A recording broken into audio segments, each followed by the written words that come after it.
Muy buenas noches a todos nuestros radioescuchas y seguidores de Mundo Increíble aquí en Radio UPG. Yo soy su anfitrión Fernando Carrizales. Como cada viernes estoy aquí presente de 8 a 9 para traerles esta sección llena de datos curiosos, de historias increíbles, de personas con capacidades poco comunes. Ya sabe que aquí encuentra la información más curiosa que le traigo de mis investigaciones. Y quiero desearle que esté teniendo un buen viernes frío, con lluvia, húmedo. Por favor, si nos está escuchando desde su carro, vaya manejando con cuidado.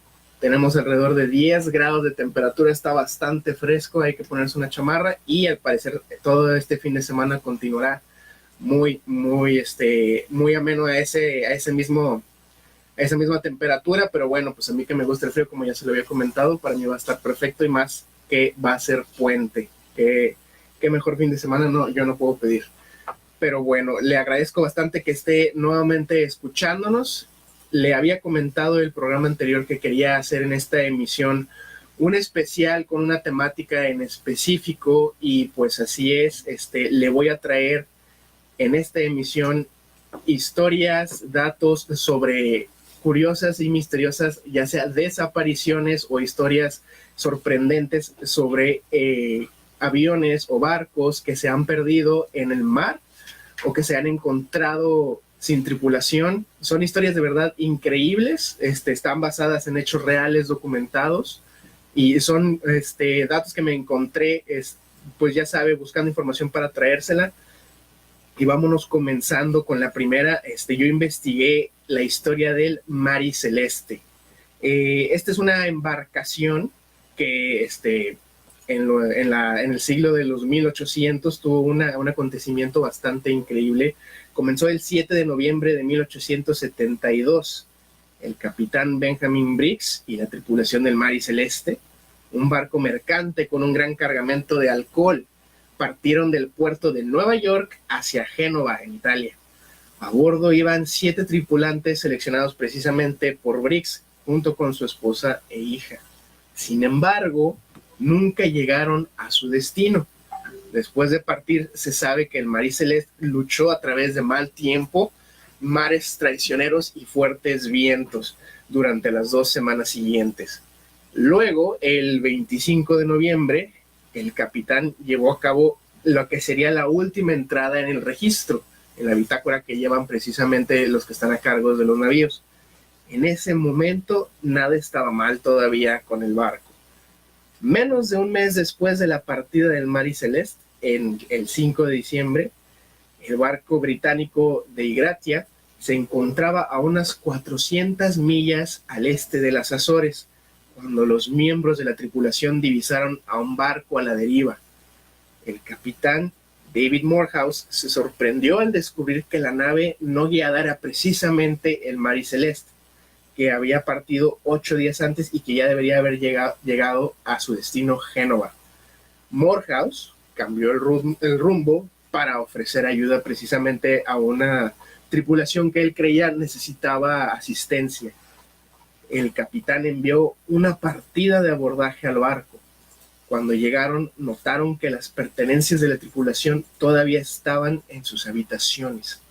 El único bote salvavidas del barco ya no estaba, parecía que había sido usado, y una de sus 2 bombas se había desmontado. En el interior había varios centímetros ya de agua acumulada, aunque la carga de 1,700 barriles de alcohol industrial seguía pues básicamente intacta. Había incluso un suministro de por lo menos para 6 meses de comida y de agua, pero no había nadie que los fuera a consumir. Una de las teorías tiene que ver con el alcohol. Precisamente pensaban que habían bebido los tripulantes y posteriormente habían cometido el famoso motín. Sin embargo, pues no se habían encontrado señales de algún acto violento que apuntara a este tipo de desenlace. También hay quienes creen que el barco debió ser atacado por piratas. En esa época no hubiera sido algo tan descabellado como que hubieran sido abordados por un barco pirata, pero no se había notado que hubiera objetos de valor perdidos. Supuestamente encontraron algunas cosas que si hubieran sido abordados por piratas, pues hubiera desaparecido. El temor de una inminente explosión que se pudiera haber hecho por los vapores del alcohol que llevaban podría haber obligado al capitán Briggs a decidir que se abandonara el barco. De hecho, se descubrieron que las escotillas estaban abiertas, lo que supone que se intentó ventilar el barco.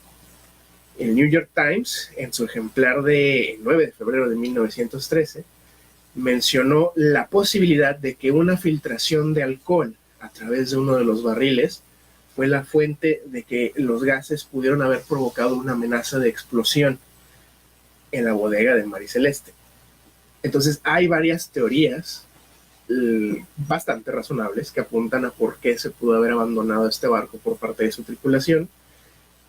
A mí me parecería más interesante que fuera la de los piratas, pero pues no quisiera desearle un desenlace tan violento a esas personas de ese momento. Y lo creo más por esa explicación de que la carga que llevaban pues básicamente era una carga en cierta manera peligrosa, como si actualmente un barco carguero trajera algunos químicos que pudieran, en caso de un derrame, poder causar una explosión. Pero es bastante famosa la historia del Mari Celeste, de una embarcación que debió haber llegado a su destino en Génova y no se supo más de su tripulación, simplemente se encontró flotando a la deriva sin ninguna evidencia de que hubiera tenido algún ataque o alguna causa de que se pudiera estar, por ejemplo, hundiendo, y quedó archivado precisamente en los misterios de la antigüedad en cuanto a los misterios marítimos se refiere.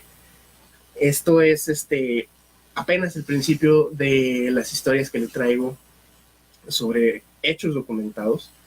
Posteriormente vamos a pasar con algunos que se traten de aviones en el término aéreo, pero continuamos todavía en el mar.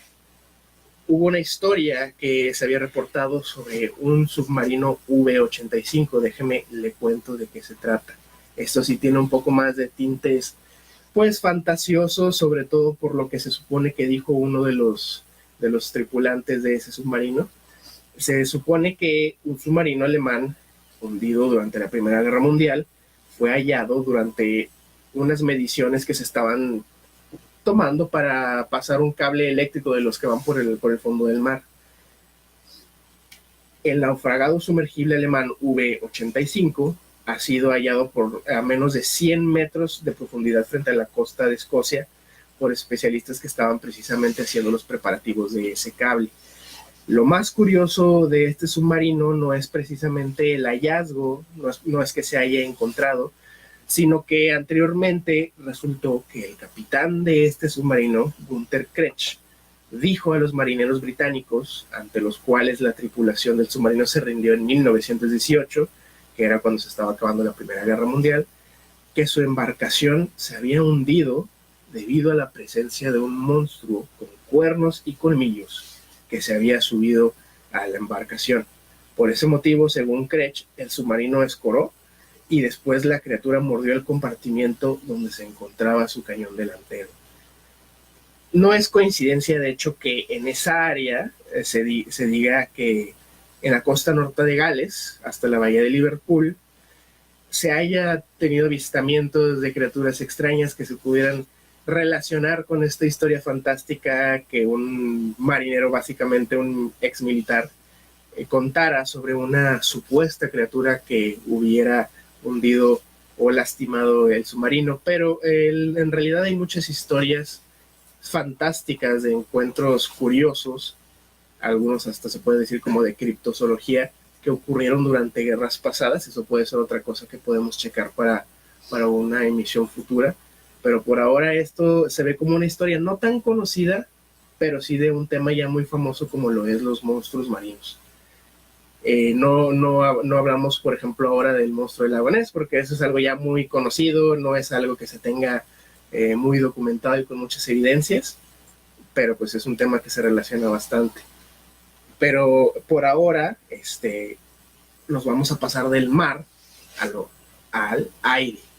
Hay una historia bastante conocida que de hecho tiene bastante peso en lo que al folclore se refiere, Se trata de un conocido vuelo que se llevó a cabo en 1945 y que de ahí se partió o se dio inicio a la leyenda del Triángulo de las Bermudas. Se trata del vuelo 19. Se puede tomar como que uno de los primeros fenómenos que dieron lugar a esta leyenda que usted ya debe conocer, donde se supone que muchos barcos, que muchos aviones se han perdido, pero esto se toma como uno de los primeros incidentes, bastante bien documentado, porque de hecho tiene que ver con el área militar. Esto comienza el 5 de diciembre de 1945. Es la base de Fort Lauderdale, al norte de Miami, costa este de Florida. El teniente instructor Charles Carroll Taylor, de 28 años, dirigía un grupo de pilotos pues que no tenían tanta experiencia, era básicamente como entrenamiento. El conjunto de los equipos totalizaba a 14 hombres y debían llevar 5 aparatos de tipo Grumman Avenger para un vuelo de entrenamiento en las cercanías de las islas Hens y Chicken en el este de la costa norteamericana. Tiempo de vuelo supuestamente iba a ser de 2 horas. Todos los aviones estaban llenos de combustible y sus instrumentos, como son la brújula o el radio, funcionaban perfectamente. A las 14:10, los cinco aparatos despegaron, pero nunca regresarían. El denominado vuelo 19 era la última práctica de estos 14 hombres antes de su graduación. Sin embargo, tras completar la tarea y cuando iban a dar vuelta en Fort Lauderdale, el comandante reportó que estaba perdido, tomando en cuenta que obviamente Taylor no era un principiante, sino que era quien estaba básicamente liderando este ejercicio y ya tenía bastante experiencia de vuelo. Estamos entrando en aguas blancas, no se ve nada bien, dijo Taylor antes de perder contacto y salirse de curso durante las siguientes horas. Los hombres básicamente se dirigieron más hacia adentro en el mar, donde se cree que perdieron combustible y finalmente se estrellaron. Desaparecieron para siempre en un área en forma de cono que se extiende del norte de Puerto Rico hasta más o menos la mitad del litoral de Estados Unidos, siendo este el famoso conocido como Triángulo de las Bermudas. Pero no termina nada más con la tragedia del vuelo 19, sino que continúa todavía con los intentos de rescate que se tuvieron posteriores a este incidente. Ese mismo día, a las 19:30 ya de noche, despegaron 2 Martin PBM Mariner, que son aviones, también hidroaviones más bien, que están adaptados para, por ejemplo, amerizar. Ambos tenían programado un ejercicio de entrenamiento, al igual que el vuelo 19, pero se canceló específicamente para acudir al rescate de estos aviones perdidos. Uno de los Mariner, el vuelo PBM-5, envió un mensaje de radio rutinario poco después de despegar. Minutos después, el PBM desapareció de las pantallas de radar y no se volvió a saber nada de él. A las 21:15, un barco petrolero informó haber visto una explosión en el aire y luego un choque en el mar. Al llegar a la posición, precisamente donde debería estar el PBM, solo encontró una mancha de aceite y trozos de metal.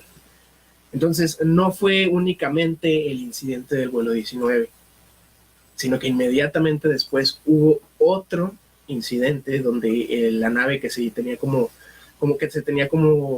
rescate, o por lo menos para investigar este fenómeno, también se pierde y solo hay como evidencia los testigos de este buque petrolero, que solo pudieron ver algunas luces y ya después solo se encontraron algunas evidencias de aceite y trozos de metal en el agua. Hay algunas recreaciones del vuelo 19 y es bastante dramático porque se puede por lo menos apreciar la desesperación que se debió haber tenido durante varios minutos de estar perdidos. Se puede ver como el líder Taylor no sabe dónde está, no sabe hacia dónde va, los instrumentos no le funcionaban y lo único que hace es continuar volando, gastándose el combustible y sin ninguna ruta que estuviera pues concretamente definida, simplemente se va él con el resto de sus hombres más hacia adentro en el mar, hasta donde terminan quedándose sin combustible y pues lamentablemente perece esta es una más de estos historias interesantes, en cierto punto increíbles que vamos a ver el día de hoy. Por ahora los voy a dejar para un corte, pero espero se queden con nosotros porque vamos a tener más ya regresando. Se los agradezco y quédense aquí en Mundo Increíble.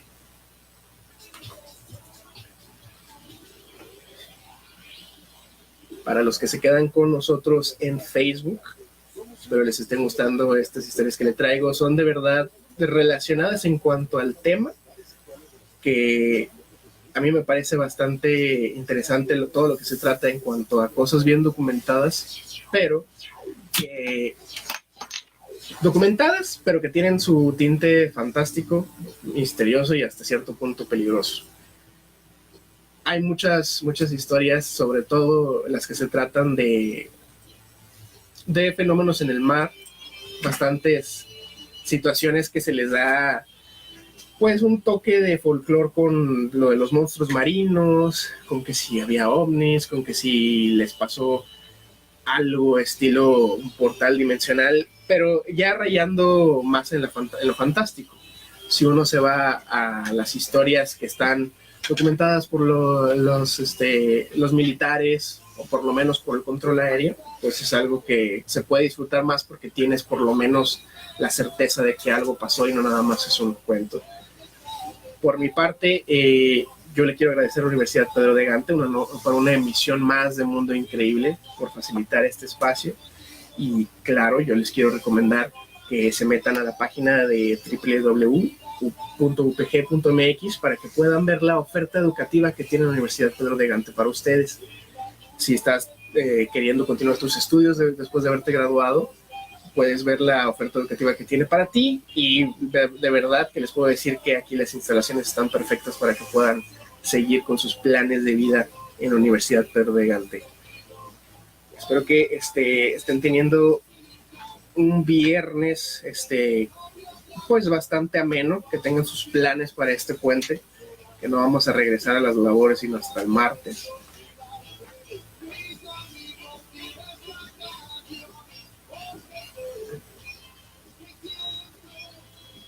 Vamos a ver aquí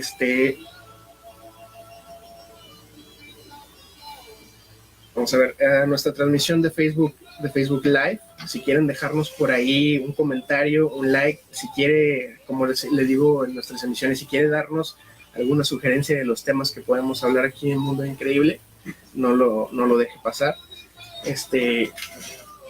También le recomiendo que vea de verdad la programación que tiene Radio UPG.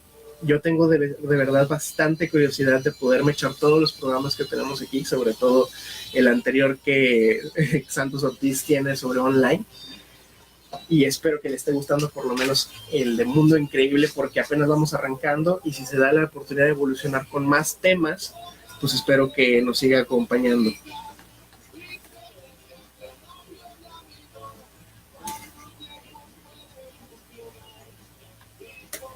Por ahora, nos está diciendo Kike Jerry que en Japón hay otro triángulo igual al de las Bermudas. Ese podría ser un buen tema para darle seguimiento.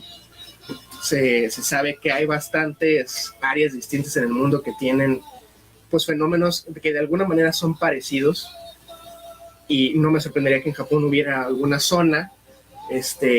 Bueno, de hecho me están comentando que es el Triángulo del Dragón. Eso se nota bastante que tiene el folclore japonés, pero siento que debe haber algunas historias, ya sea de algunas desapariciones, y eso es algo que vamos a tener que investigar. Vamos a ver qué es la comparación entre el Triángulo de las Bermudas y el del Dragón. También vamos a mandarle saludos a Javier Marfileño. Saludos, Javier. Déjenos ahí su comentario, e igual que Quique, déjenos algún otro tema que podamos comparar o hablar o investigar. Universidad Pedro de Gante, somos una institución educativa con 3 campus en Nuevo León. Los alumnos egresan preparados para enfrentar las necesidades actuales de la sociedad, creando profesionistas mejor preparados. Universidad Pedro de Gante. Vámonos continuando con los temas. Traigo uno bastante misterioso. Y estamos de regreso aquí en Mundo Increíble. Yo soy su anfitrión Fernando Carrizales. estaba comentando que seguimos con los temas de las historias misteriosas que ocurren en alta mar, o de aviones que tienen algunos incidentes bastante inexplicables, pero ahora vamos a continuar con el barco de nombre SS Orang Medan. Este fue denominado curiosamente el barco del horror, y es uno de los casos pues más inquietantes y hasta cierto punto pues violentos de la historia marítima. Esto se da en 1947, una fecha ya por lo menos un poco más cercana. La nave, que era un carguero holandés, situada en algún punto del estrecho de Malaca entre Sumatra y Malasia, envió una llamada de socorro. Esta fue interceptada por varios barcos cercanos, y este mensaje decía así: todos los tripulantes, entre ellos el capitán, están muertos en el cuarto de derrota y el puente. La tripulación posiblemente también esté muerta. Me muero. Ese fue el mensaje muy ominoso que se recibió por parte de las embarcaciones que estaban cerca del Orang Medan. Después de esas palabras hubo silencio. Fue escuchado por varios barcos, de hecho estadounidenses, entre ellos el Silver Star, que era el que se encontraba más cerca. Esta embarcación decide atender la llamada de socorro y navega hacia su posición. Llegó en unas horas, supongo que estaba a algunos kilómetros de distancia, o algunas millas náuticas, como se dice, y como en el caso anterior, no se obtuvo respuesta. Ellos se acercaban, mandaban mensajes para verificar que la tripulación del Orang Medan estuviera bien, pero no se tuvo ninguna contestación. Al abordar, lo que encuentran es algo que se puede considerar bastante aterrador. Encuentran decenas de cadáveres en la cubierta. Todos estaban con los ojos abiertos y con una expresión de horror en sus rostros. Además tenían los brazos misteriosamente extendidos. El oficial que presuntamente había enviado el último mensaje también se presentaba muerto en su puesto y con las manos todavía en el telégrafo donde había enviado el mensaje. No había nadie con vida a bordo. En las bodegas simplemente encontraron más cadáveres, también con los ojos abiertos y los miembros extendidos. El Silver Star, la tripulación del Silver Star aseguraba que cuando bajaron a la bodega del Orang Medan, sintieron como la temperatura bajaba, incluso aunque en el exterior estuvieran a casi 40 grados. No encontraron ninguna explicación de por qué había sufrido estas misteriosas muertes la tripulación del Orang Medan, y el Silver Star decide amarrar la embarcación y trasladarlo a puerto, supongo que para llevar a cabo alguna investigación y pues no perder la carga que de alguna manera tuviera algún valor.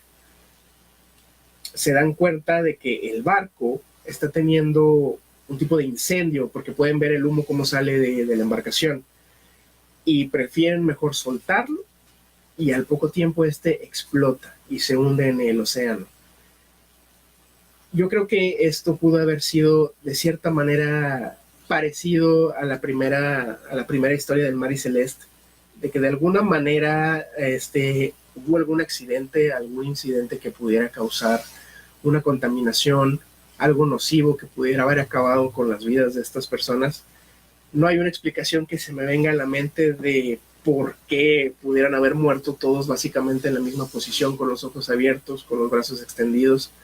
A mí me da la idea de que pudieron haber sufrido algún tipo de asfixia o intoxicación, y que por eso en el momento de agonizar quedaron más o menos en la misma posición.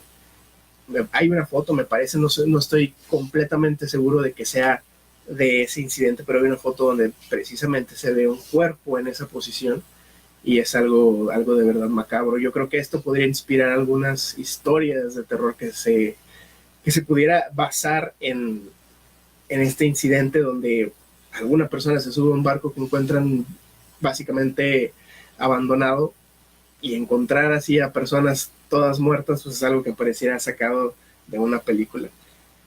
No es extraño pensar que pudiera haber, como lo veíamos anteriormente, motines, que pudiera haber ataques por piratas. Todavía los podemos encontrar en algunas regiones, sobre todo como en África, en países como Somalia. Eso todavía se da bastante. Hay películas incluso con actores como Tom Hanks, donde se ve como incluso en los tiempos modernos todavía se puede dar la piratería y que lamentablemente lleva a consecuencias mortales, donde simplemente se trata de personas pues de un país con bajos recursos que llegan a estas embarcaciones que saben que puede ser de primer mundo, tener personas con dinero como tripulación, como pues como algún botín que ellos pudieran sacar. Estas personas se acercan, se abordan y pues los roban. De hecho hay varios videos donde precisamente se ve hasta qué punto tiene que llegar la seguridad privada para acabar con este tipo de amenazas, y se ha tenido que llegar incluso a confrontaciones que parecen hasta militares. Ahora, si nos vamos a un poquito más atrás, concretamente al año 1761, vamos a hablar de la historia de otra embarcación. Este se llama Octavius, así se llamaba el barco, no vaya a creer que sea el capitán. Octavius era un barco que llevaba, pues que iba, para empezar, desde Londres a China, que en ese momento, en 1761, era un recorrido que se llevaba bastantes meses. No había las rutas y mucho menos el canal de Panamá, por ejemplo, para que los barcos pudieran ir más rápido a sus destinos. Sale de Londres, llega a China, se tiene que llenar de provisiones nuevamente para regresar a la capital inglesa, pero nunca llega en sí a su destino. Desaparece en algún momento del año siguiente, de 1762. Dado por perdido, algunos años después, ya en 1773, un ballenero de Groenlandia llamado Herald avista un barco a lo lejos, y el capitán del mismo, que se llamaba Warren, decide acercarse con algunos hombres. Al aproximarse, el estado de la nave, las venas raídas, le hacen pensar que estaba abandonado y a la deriva. A medida que se acercan, pueden leer el nombre cubierto de hielo, que era Octavius, el nombre de la embarcación.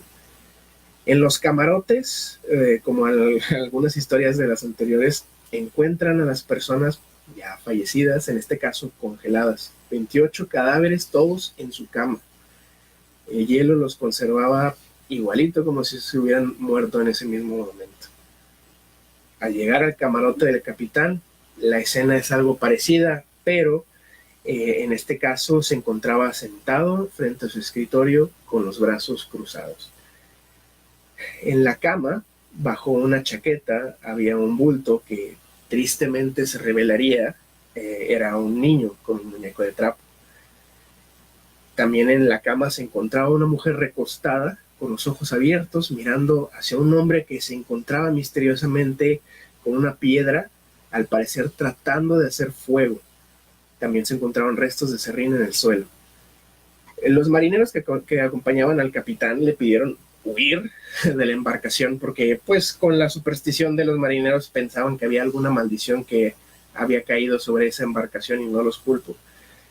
Tomaron por lo menos también la bitácora y leyeron lo único que podían, porque al parecer las páginas se habían congelado y solo podrían leer el principio y el final. Lo que encontraron como última nota en esa bitácora decía: hasta ahora hemos estado atrapados en el hielo por 17 días. Nuestra posición aproximada es longitud 160 oeste, latitud 75 norte. El fuego finalmente se extinguió ayer y el maestre ha estado tratando de encenderlo otra vez, pero sin mucho éxito. Le ha dado la piedra a uno de los marineros. El hijo del maestre murió esta mañana y su esposa dice que ya no siente el frío. El resto de nosotros no siente lo mismo en esta agonía. Poco después de que abandonaron la nave, pues ya no se supo nada de ella, nada del Octavius. Se tenía como teoría de que habían tratado de encontrar el paso del noroeste, que es un paso bastante famoso. Es básicamente sobre Canadá. Ya ve que hay muchas islas donde termina Canadá hacia el norte, y anteriormente se había tratado de encontrar un paso que pudiera servir como atajo, que no se tuvo éxito durante mucho tiempo. De hecho, hay también otra expedición que fue ya en el siglo XIX, donde murió también bastante gente. Y se cree que el Octavius fue precisamente un intento de encontrar este paso del noroeste. Solo hasta 136 años después, el explorador Roald Amundsen fue el que ya pudo hacerlo oficial, sobreviviendo a esta travesía. Y le recomiendo que investigue algunas historias sobre estas expediciones del paso del noroeste.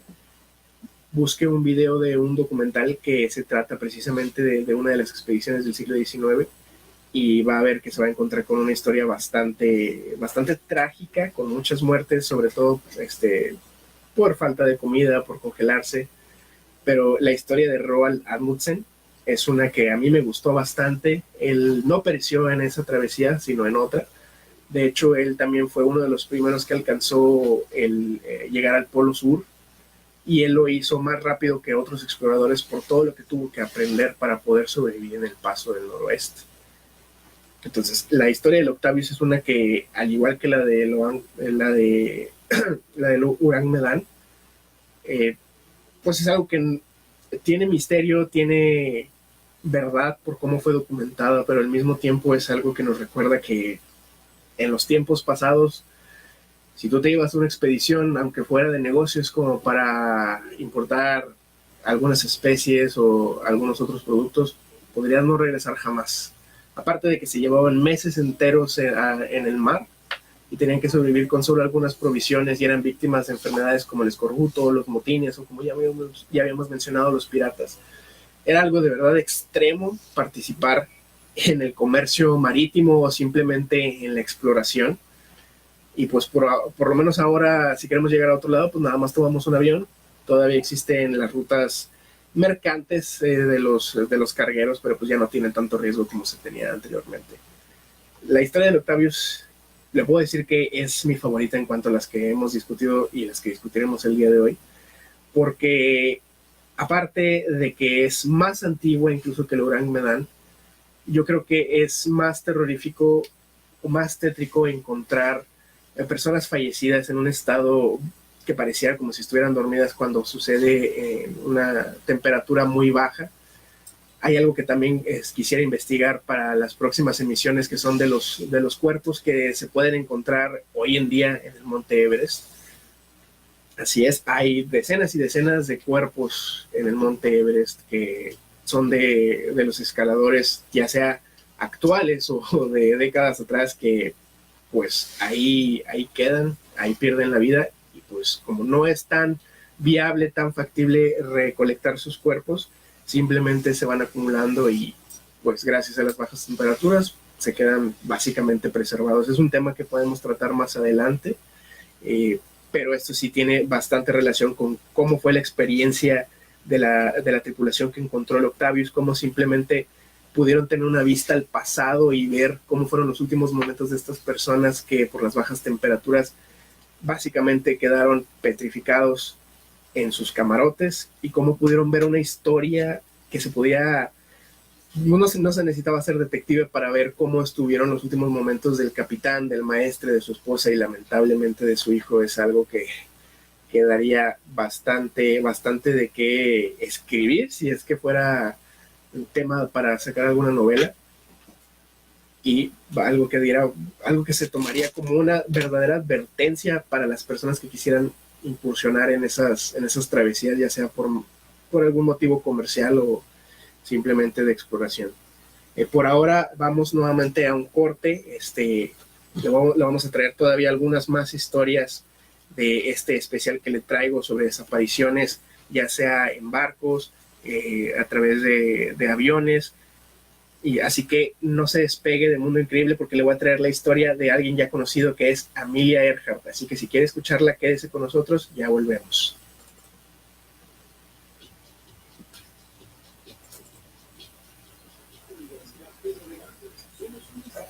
Y a nuestros amigos en Facebook, a Cindy Yakima le mando saludos. Me gustó bastante el que podamos discutir estas historias, que espero me esté creyendo que sí tienen algunos se basan en la realidad de la documentación que se tuvo de estas circunstancias, porque sí puede llegar a parecer bastante increíble, a mí me parecen algunas historias a veces bastante fantasiosas como para ponerme a pensar si esto lo podría presentar a ustedes o solo será como una historia de dimes y diretes ya antigua, alguna leyenda, pero sí por lo menos podemos estar seguros de que hay algo de verdad a través de estas historias. Este especial lo quise hacer precisamente porque es una investigación que mira hacia el pasado. A mí me gusta bastante todo lo que tiene que ver con cosas que sucedieron antiguamente y que se pintan de esas características de fantasiosas o de sobrenaturales. Y aquí pues se puede ver bastante lo que se puede tomar como pie para hacer historias, para hacer leyendas, porque incluso aunque estas fueran historias reales que sucedieron, se pueden evolucionar en leyendas. Y así es como la tradición oral se crea, con cosas que empezaron de cierta manera reales, después la gente las escucha y de ahí elabora alguna historia, le mete fantasía, le mete folclore y ya queda para siempre alguna historia en algún estrecho, en alguna playa, en algún valle. Y pues así es como va evolucionando. Ya gracias a la época del internet que tenemos actualmente, tenemos acceso a tantas historias, a tantos datos que pues yo creo que si todavía viviéramos en las décadas de la biblioteca donde todo era ir a checar los libros, pues no tendríamos manera de enterarnos. Pero lo bueno es que ahora, si usted quiere enterarse de hechos increíbles que pasaron anteriormente, pues ahora lo podemos checar aquí. Le agradezco le agradezco aquí que Jerry que nos haya dado el tema del triángulo de las Bermudas de Japón.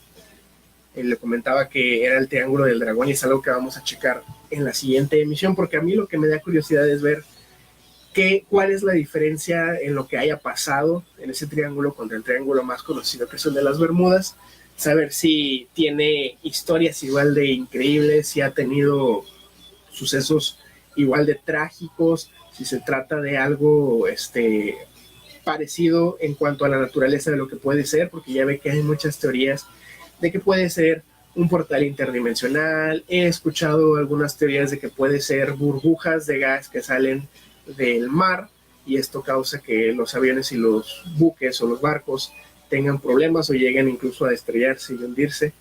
Pero pues usted ya me conoce, a mí me inclino más por lo que es sobrenatural y misterioso y no le quiero perder ahí el misticismo a ninguno de los dos triángulos. Y ya me picó el bicho de la curiosidad para investigar el de Japón. Y de verdad que a mí me interesa bastante todo lo que tenga que ver con Japón. Ya habíamos hablado de la famosa isla de los gatos, que no es algo que sea tan increíble y sobrenatural. Pero pues allá de verdad que están muy diferentes a nosotros y tienen unas historias y un folclore tan rico, pero también hay algunas cosas muy reales que serían dignos de checarlos aquí en el siguiente programa. A mí me interesa bastante lo que es el bosque de Aokigahara, que crudamente es un bosque que tiene pues una fama o una infamia de ser un lugar donde la gente, por alguna razón desconocida o por muchas razones desconocidas, acude ahí para quitarse la vida, pero pues eso es un tema que podemos tratar más adelante. Puede ser parte de algún otro especial o simplemente investigarlo, pero lo podemos ver y lo vamos a checar aquí en la siguiente emisión. Por ahora, vamos a regresar con la historia de la conocida Amelia Earhart, que yo sé que usted ya ha escuchado de alguna manera de ella. Si no, pues aquí lo va a conocer. Pero es uno de los casos pues más documentados por la fama que ella generó. Y pues el misterio ha inspirado tanta investigación que yo creo que a la fecha todavía hay gente que está tratando de dar razón de lo que le sucedió. De hecho, hay algunas teorías que todavía están apenas saliendo a la luz en cuanto a lo que le pasó y en cuanto a si habían encontrado algún indicio de qué fue lo que ocurrió con el vuelo de Amelia Earhart. Así que quédese con nosotros aquí en Mundo Increíble, que ya mero regresamos.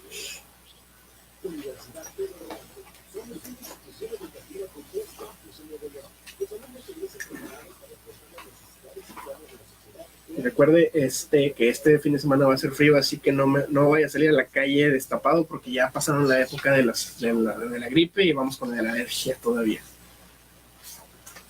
Y estamos de vuelta en nuestra sección de Mundo Increíble. Yo soy su anfitrión Fernando Carrizales Estábamos comentando del dato que le traigo a continuación, que se trata del de Amelia Earhart. Yo estoy seguro que muchos de ustedes han de haber escuchado sobre ella. Es una mujer que se hizo muy famosa por el tipo de vida que llevó como piloto. Fue una de las primeras mujeres que incursionó en este ámbito de volar y se hizo bastante famosa por los récords que consiguió, por los logros que hizo, pero le voy a contar pues básicamente de lo último que ella trató de hacer, porque es famosa tanto por lo que consiguió como por lo que le pasó al final de su carrera. Amelia Earhart, a los 39 años, pensó que después de todo lo que había hecho, lo más ambicioso que podía hacer ahora era darle la vuelta al mundo en avión. Anunció que para su último vuelo volaría alrededor del globo. Sus objetivos eran dos: establecer la viabilidad de dar una vuelta al globo terráqueo y también dar como información científica de qué les pasa a los seres humanos bajo tensión y fatiga. Despegó un 1 de junio de 1937 y a lo largo de su viaje informó a los medios de comunicación de los Estados Unidos, en este caso, lo que iba viendo en el camino. Se trató bastante como una investigación científica, aparte de solo un logro de la piloto Amelia Earhart, por eso tuvo tanta cobertura. Sucedió que el 2 de julio de 1937, antes de que ella llegara a su destino, se cree que Earhart y su navegante Fred Noonan desaparecieron en el Océano Pacífico Central en su camino a la isla de Howland, después de despegar de la ciudad de Lae, en Papúa Nueva Guinea.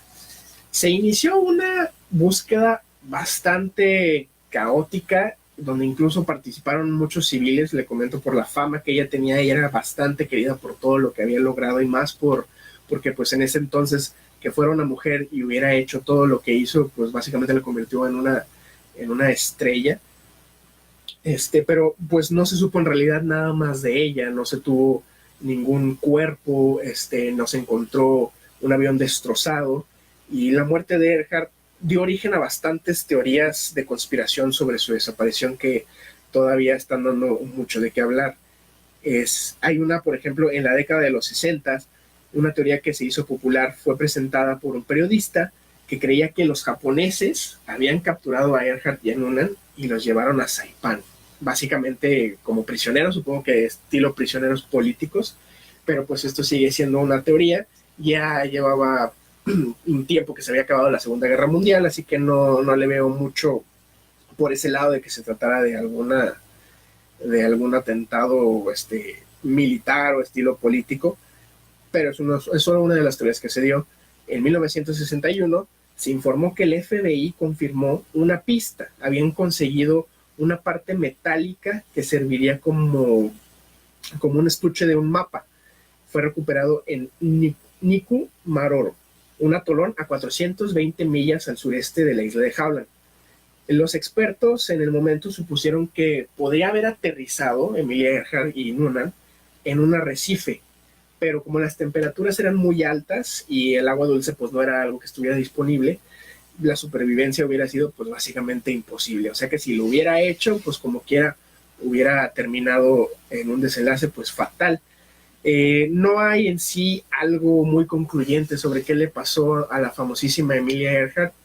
Yo creo que solo sirvió más para alimentar la leyenda de lo que consiguió esta mujer en el mundo de ser piloto, en cuanto a lo que logró como una, en cierta manera, activista social, porque como le comento, pues en ese tiempo ser mujer y poder lograr todo lo que ella hizo pues era algo que no era bastante común.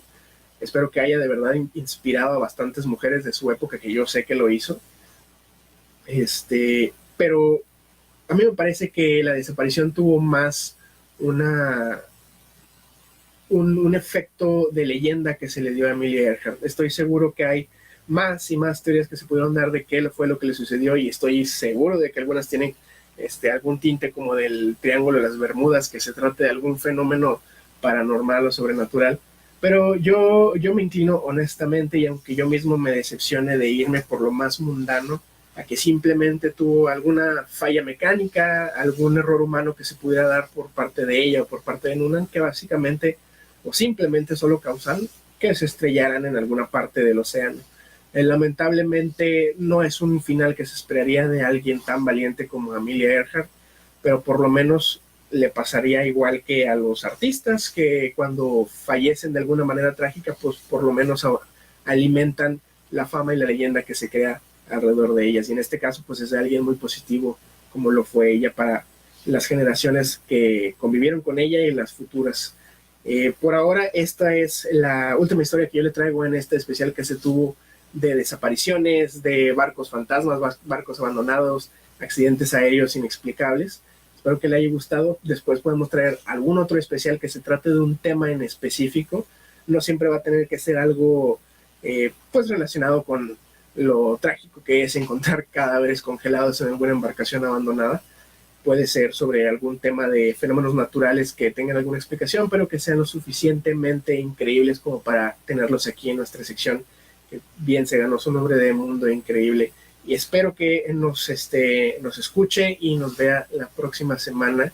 Ya sabe que a mí me encuentra aquí en Radio UPG y en nuestra transmisión de Facebook Live cada viernes de 8 a 9. Y le recomiendo que este fin de semana tome en cuenta que va a estar muy frío, que va a estar lloviendo, así que espero que no se le agüiten sus planes de este puente. Yo sé que a mí no se me van a agüitar, porque ya sabe que a mí me encanta el frío, y más si está lloviendo. Así que quédese aquí en Radio UPG, que la transmisión continúa, pero yo le agradezco que nos haya acompañado y lo veré el próximo viernes. Soy Fernando Carrizales, esta es su sección de Mundo Increíble y muchas gracias, disfrute su puente.